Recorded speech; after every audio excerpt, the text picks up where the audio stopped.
Merci d'être avec nous, comme tous les matins, vous le savez, nous sommes ensemble jusqu'à 9h et la chronique santé, comme promis, avec le docteur Serge Rafal. Bonjour Serge. Bonjour Ilana.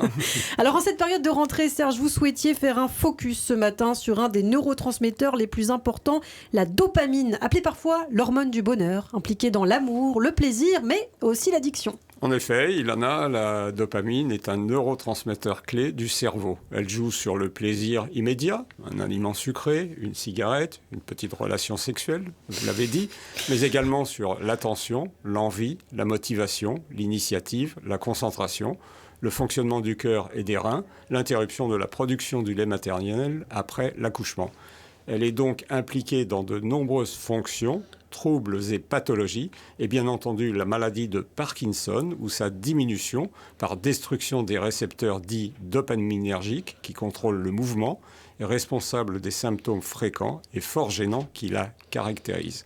Tremblement, blocage, lenteur motrice, voire apathie, fatigue sévère, difficulté de concentration. Et c'est la raison pour laquelle on traite ces troubles par la lévodopa, qui, en se transformant en dopamine dans le cerveau, permet de rétablir une transmission défaillante. Et elle est parfois en excès. Oui, elle peut alors entraîner des symptômes de type schizophrénie, avec en particulier de l'agressivité. Mais ces effets sont contrebalancés par la sérotonine, un des neurotransmetteurs de la dépression, et c'est d'ailleurs cet équilibre sérotonine-dopamine qui stabilise l'humeur et les envies de faire. Comment augmenter, Serge, naturellement sa dopamine ? Artificiellement par les médicaments, naturellement, principalement par l'alimentation et l'activité physique. Il est en effet possible de booster sa dopamine en consommant des aliments riches en phénylalanine et en tyrosine, deux de ses précurseurs immédiats. On les trouve par ordre alphabétique dans l'amande, l'avocat, la banane, la betterave, les céréales, le chocolat noir, le chou, le fromage, différentes graines, le chia, la citrouille, le sésame, le tournesol, le lait et les produits laitiers, les légumes secs, l'œuf, les oléagineux, le tofu, la volaille.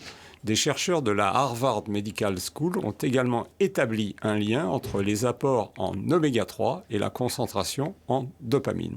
C'est ainsi qu'aux aliments précédents, on peut rajouter 2 cuillères à soupe par jour d'huile de colza riche en oméga 3 végétaux et 2 portions par semaine de poissons gras, harengs, maquereaux, sardines, saumon, qui contiennent, eux, les indispensables oméga 3 d'origine animale. Des études récentes semblent confirmer que la curcumine empêche sa dégradation précoce, que le thé vert et la vitamine B6 favorisent sa transmission, donc son efficacité. Quant à l'activité physique, elle libère d'autres neurotransmetteurs comme les endorphines qui procurent également bien-être et plaisir. Elle gagne en outre à être pratiquée en extérieur afin de produire la précieuse vitamine D qui active elle aussi sa libération. Et d'autres moyens d'augmenter la dopamine ?